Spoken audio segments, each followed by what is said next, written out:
Garuda Muda menorehkan sejarah dengan mengalahkan Korea di Piala Asia U17, patut kita berikan apresiasi. Karena dengan kerja keras dan perjuangan yang mereka lakukan akhirnya membuahkan hasil dan mereka mampu menunjukkan kepada dunia bahwa saat ini mereka sudah tidak bisa dianggap sebelah mata.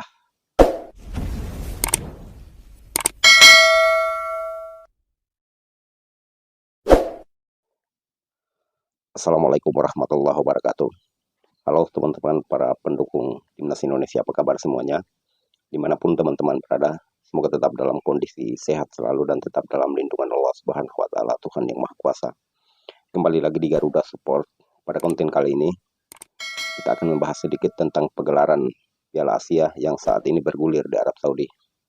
Nah, teman-teman sekalian, seperti yang kita ketahui, saat ini Garuda Muda sedang berjuang di Piala Asia U17 untuk memperoleh satu tiket menuju Piala Dunia U17 yang nantinya akan digelar di Qatar pada bulan November nanti. Pada umumnya teman-teman sekalian, pertandingan pembuka dalam sebuah grup di setiap turnamen merupakan pertandingan yang cukup sulit karena melalui hambatan dan juga tantangan tertentu yang akan dijalani oleh klub tersebut, baik itu Timnas U17 Indonesia maupun tim-tim lain yang sementara berkecimpung di Piala Asia U17 kali ini. Dan itu berlaku untuk semua ajang turnamen. Nah, teman-teman sekalian, Indonesia tergabung dalam satu grup dengan Korea, Yaman, dan juga Afghanistan. Dan dari awal Timnas U17 diprediksi bahwa negara yang bisa Indonesia saingi di grup C adalah Yaman dan juga Afghanistan. Karena secara kualitas Timnas Indonesia U17 dianggap belum bisa untuk bersaing dengan tim sekelas Korea Selatan, yaitu U17-nya. Namun dalam pertandingan yang kita sama-sama saksikan beberapa waktu yang lalu, walaupun dalam pertandingan tersebut Timnas Indonesia kalah dari berbagai macam aspek, namun dalam sepak bola tidak perlu membutuhkan yang namanya main cantik. Pada intinya 3 poin yang dibutuhkan oleh Coach Nova dan juga para penggawa Garuda Muda. Nah, ini yang menariknya di sini teman-teman. Karena sekelas Korea Selatan tidak mampu untuk bagaimana bisa membobol gawang Timnas Indonesia, karena dengan formasi yang diterapkan oleh Coach Nova dengan 3-4-2-1 cukup bagus untuk bagaimana bisa mematahkan serangan Korea Selatan U17. Terbukti beberapa serangan yang dibangun oleh Korea Selatan bisa dipatahkan oleh anak-anak karena dengan formasi yang diterapkan dan juga pilihan pemain yang menurut saya cukup bagus, karena pemain-pemain yang dibawa oleh Coach Nova merupakan pemain-pemain yang chemistry-nya sudah terbangun. Dan dalam pertandingan itu kita bisa melihat bahwa Korea beberapa kali melakukan penyerangan yang sangat merepotkan daerah pertahanan Timnas Indonesia. Namun dengan kokoh dan perjuangan keras yang dilakukan oleh para penggawa Garuda Muda, akhirnya Korea tidak mampu. Nah, Nova Arianto menyadari bahwa tim sekelas Korea tidak bisa dianggap sepele dan tidak bisa menggunakan strategi main secara terbuka ataupun main menyerang.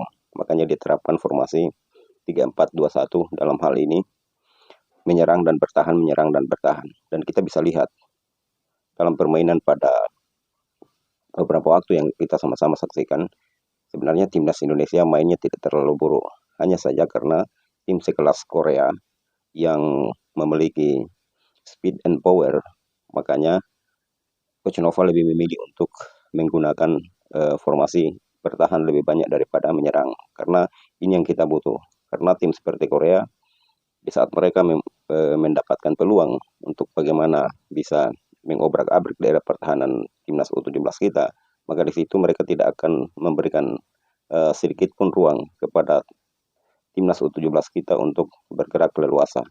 Makanya Coach Nova menyadari itu dan Coach Nova secara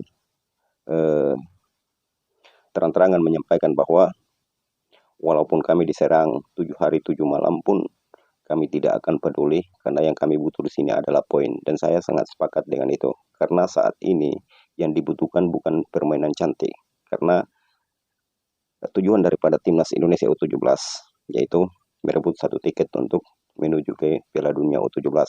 Karena dalam Piala Dunia U17 nanti AFC ataupun Asia mendapatkan kuota 8. Nah, dari 16 tim yang berlaga di Piala Asia U17 ini, nantinya akan ada 8 yang dipastikan mendapat tiket untuk menuju ke Piala Dunia U17. Karena tim yang finish di peringkat 1 maupun peringkat 2, mereka secara otomatis diberikan tiket untuk berlaga di Qatar nanti pada Piala Dunia U17. Nah, teman-teman sekalian, selaku pendukung timnas Indonesia, baik itu di senior maupun kelompok umur, mari kita doakan sama-sama kepada adik-adik kita agar mereka bisa lanjut kepada pertandingan selanjutnya dengan kepala tegak. Karena saat ini kita boleh bereufori namun tidak harus berlebihan, karena masih ada 2 pertandingan lagi yang dihadapi oleh para Garuda Muda. Karena 2 pertandingan ini yang menentukan. Apabila kedepannya kita menang melawan Yaman, maka pintu untuk finish di posisi kedua paling tidak itu cukup terbuka, karena itu tujuan daripada PSSI, Coach Nova, dan juga semua rakyat Indonesia ingin menyaksikan timnas Indonesia berlaga di Piala Dunia U17 yang akan berlangsung bulan November di Qatar nanti. Nah, teman-teman sekalian, tetap dukung dan doakan, karena kita adalah bangsa pejuang, bangsa yang tidak pernah menyerah atas apapun. Dukung terus timnas kebanggaan kita. Mari kita doakan semoga adik-adik kita bisa berlaga di Piala Dunia U17 yang akan berlangsung di Qatar pada November nanti. Oke, tetap semangat, dukung terus timnas kebanggaan kita. Kita Garuda.